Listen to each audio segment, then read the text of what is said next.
नेकपा एमालेका अध्यक्ष केपी शर्मा ओलीले अझै पनि चुनावका लागि ढुक्कको वातावरण बन्न नसकेको बताउनु भएको छ। आइतबार झापाको भद्रपुर विमानस्थलमा सञ्चारकर्मीसँग कुरा गर्दै ओलीले अहिलेसम्म हेर्दा अझै पनि तोकेको समयमा ढुक्कका साथ निर्वाचन हुनेमा संशय रहेको बताउनु भएको हो। ओलीले बङ्गलादेशमा जस्तै नेपालमा पनि सामाजिक सञ्जालमा पपुलर भएका व्यक्तिहरू थोरै चेतना समितिले जेकिर गर्नुभयो। आसन्न निर्वाचनका लागि आफू सबै मतदाताको घर घरमा पुग्ने प्रयास गर्ने उहाँले बताउनुभयो।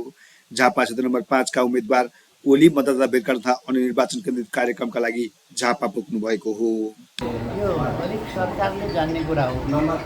हामीले हेर्दा अझै पनि सन्देह छ।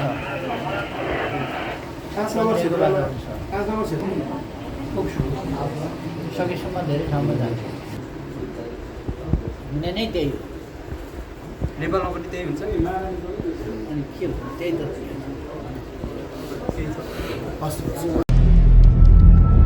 नेपाल बहस टेलिभिजन खोजमूलक पत्रकारिता।